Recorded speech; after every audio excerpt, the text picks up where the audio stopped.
So my life gets crazy with Brooke and Blake and a husband that works 80 hours a day, a week, and I decided to start my own business on top of it, which is insanely crazy. But thanks to the Iowa Clinic, they made it easy to see my doctor. And when I get there, she listens. So I feel like I have a partner.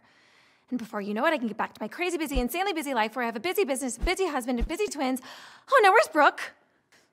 There she is. Care how you want it. Visit iowaclinic.com. All right, what's up, clones? Let's get after it. A little pregame here. Iowa State and Baylor. We'll look at the day in the Big 12, break all this stuff down. Thank our sponsors, the Iowa Clinic. Of course, you just saw Fast Farah there. And then my buddy Ray with Farm Story Meats. Check them out at farmstorymeats.com. Huge fan of this company. What we're doing now, keep an eye out after the game if the Cyclones win the Cyclones win. And Ray's giving awesome deals, promo codes with Farm Story Meats. It's what it is. I always tell people, think of like a subscription box, like the meals. This is really great meat raised here in the state of Iowa. It doesn't have to be a subscription either. You can just buy for your next tailgate. Check them out. We're supporting a bunch of local companies and farmers when you do that. All right, let's take a look. We'll start with the varsity game today. Iowa State at Baylor. Iowa State is a 7-point favorite in this one, coming off of a 48-3 win at UNLV last week. A lot to look at in this game. I want to start with Iowa State's defense, though. I'm calling it the dominant D. Listen, the fact of the matter is, if they keep playing the way that they have, Iowa State's the top defense in the country at yards per play given up right now. If they keep playing like this, and we really have zero reason to think that they won't, Iowa State's going to have a chance to win every single football game that it's in this year. And they should, they're going to be favored the rest of the way other than that game at Oklahoma. So we'll get into this here at number 3 when we start to analyze Baylor. But again, just as a baseline for all of us to think about as Iowa State goes into the Big 12, this defense, as long as it stays intact, as long as it stays what we think it is and we know it is, Iowa State is a force to be reckoned with in this conference, despite what I think we all would call a bit of a sluggish non-conference slate. Number 4 is Brock Purdy, okay? I don't think this is the key to Iowa State winning today, but he can't be bad, right? I don't think, to beat a team like Baylor, that Brock has to go out there and look like a Heisman Trophy contender. But what you can't have is what he was last year against Baylor with the 4 interceptions. I thought last week against Vegas, he took a step forward. I still don't think if we had Brock here right now, he'd be like, oh, yeah, I'm completely satisfied.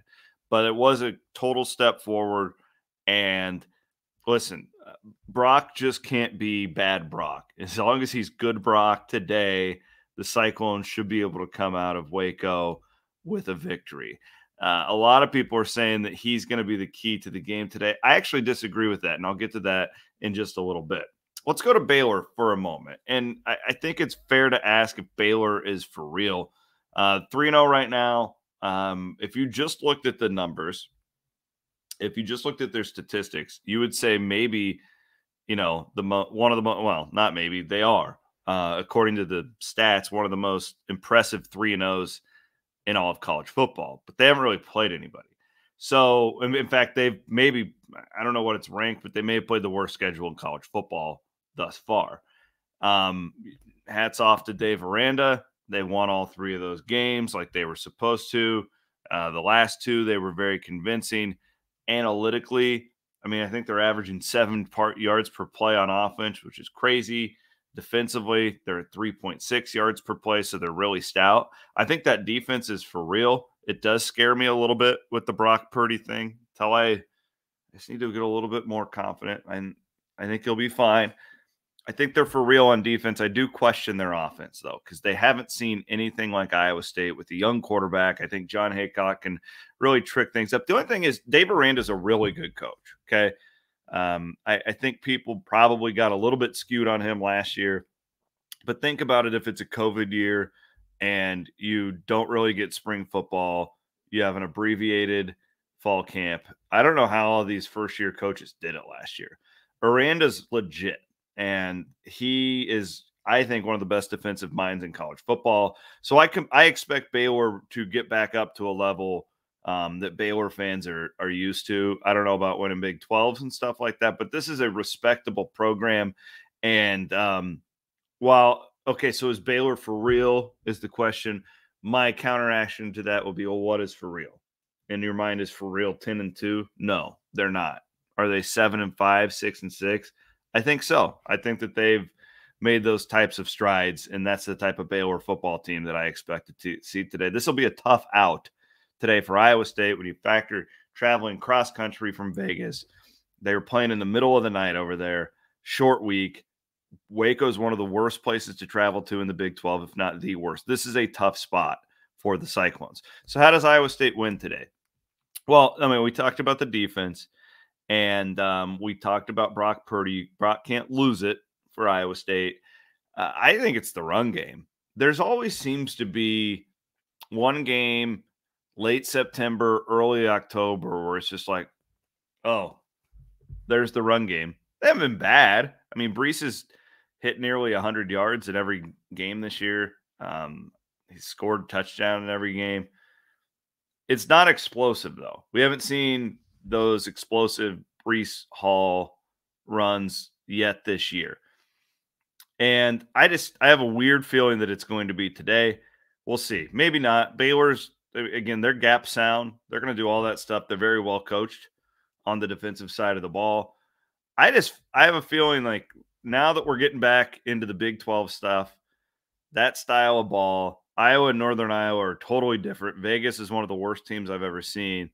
I think that power Iowa State run game is going to have to be a crucial key for the Cyclones to go on this run, to go on and win the Big 12 on December 4th in Arlington. That starts today, and I think that in order to help Brock out, they got to be able to run the football. And we've heard a lot about this offensive line. They've been okay. They haven't been bad. Let's take that next step today in the run game.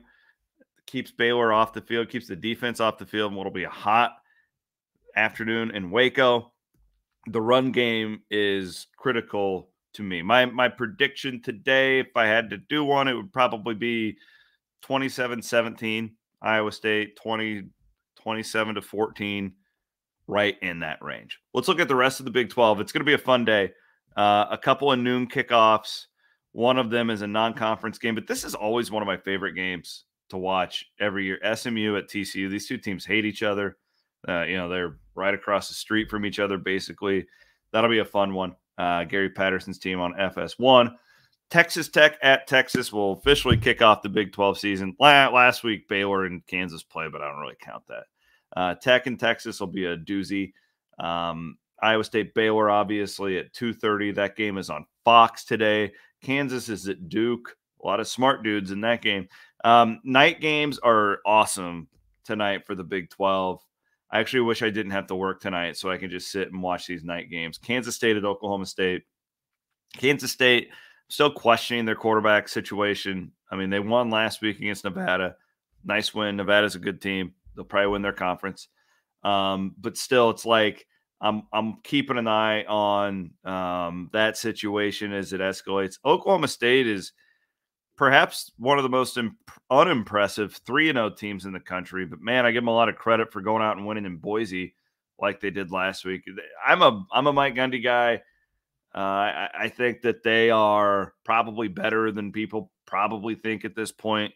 I think a lot of people expect Oklahoma State to go out and put 50 points on the scoreboard. They don't really play that type of football anymore.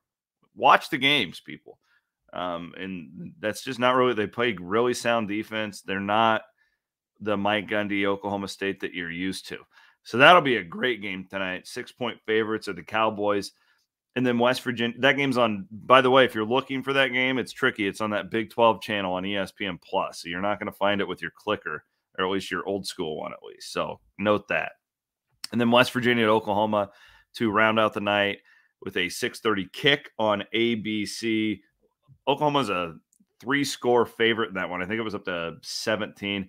West Virginia has disappointed me. I thought that they'd be a little bit better this year, but they're a developmental program. They'll probably be better towards the end of the season. But nonetheless, Oklahoma hasn't been impressive yet. So maybe this is a day where the Sooners decide they flex their muscles against West Virginia. All right, thanks to the Iowa Clinic, Farm Story Meats, Matt Van Winkle for always producing our pregame show. I would like to invite you to join Brett Meyer and me at halftime. We'll be all across the Cyclone Fanatic streams after the game. Jared Stansberry and Rob Gray will be doing the same with the Cyclone Fanatic postgame show. You can listen to the Instant Reaction podcast that I will have immediately following today's game. With that, thanks for watching. Appreciate y'all. Have a great Saturday. It's nice to have a little, I was in Vegas, I guess, last week, but it's nice to have a Saturday and watch Big 12 football. This will be fun. Have a great weekend with your families and go